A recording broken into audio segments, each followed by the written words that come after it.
O liberalismo ele surge no século XVIII com Adam Smith, que foi um filósofo e depois economista escocês, que vivia o período absolutista e com a economia mercantilista. Então ele propõe, através dos estudos que fez, um modelo de sociedade cujo crescimento estaria vinculado às liberdades individuais e à ideia de economia baseada na intervenção mínima do Estado. Então, é uma nova ideia de sociedade que emerge a partir, principalmente, do livro A Riqueza das Nações. Uma das teorias trazidas no livro A Riqueza das Nações é a vantagem comparativa absoluta, que depois David Ricardo vai ampliar essa visão. O que significa a vantagem comparativa absoluta?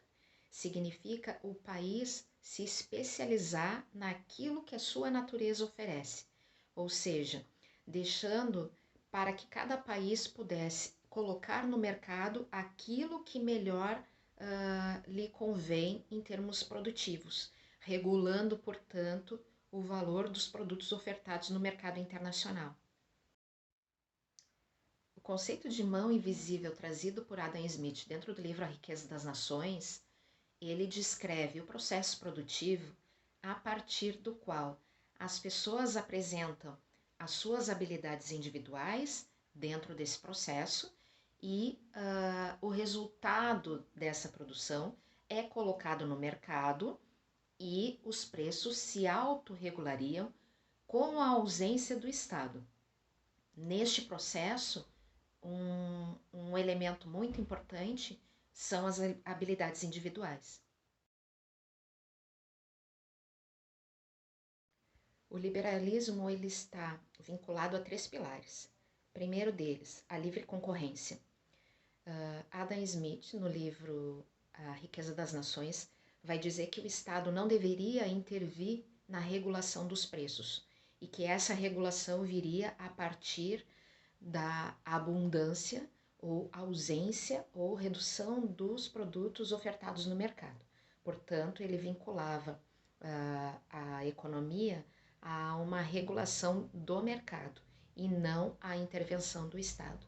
E é por isso que o segundo pilar vai ser o fim do protecionismo, porque o protecionismo, ou seja, quando o Estado ele intervém, ele pode regular o valor de um determinado produto presente em abundância no mercado e ele deixa, por exemplo, de vender, né, para aumentar a quantidade do produto internamente e então fazer com que esse valor seja reduzido. Um exemplo disso nos dias de hoje é a questão do petróleo. Se discute bastante o valor do barril do petróleo a nível internacional e quanto isso impacta no Brasil, apesar de sermos um dos grandes produtores mundiais. Portanto, o protecionismo se daria na medida em que o país deixasse de vender para o mercado externo, para então regular o valor interno. Então, Adam Smith é contra esse processo e ele defendia, é claro, que o mercado deveria se autorregular sozinho. O terceiro pilar se dá na questão das liberdades individuais. Ele defendia que as pessoas não deveriam ser orientadas pelo Estado, embora o Estado deveria ser responsável pela segurança pública. 2 outros nomes importantes para entender o liberalismo são David Ricardo, que em 1817 lançou Princípios de Economia Política e Tributação. Já Thomas Malthus escreveu em 1826 um ensaio sobre o princípio da população.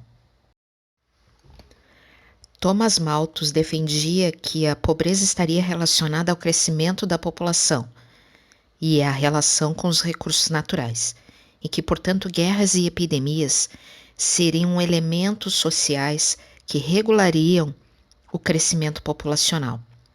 Porque quanto maior a população, maior deveria ser a produção, o que seria inviável do ponto de vista prático. David Ricardo dizia que o comércio era a principal fonte de riqueza de uma nação.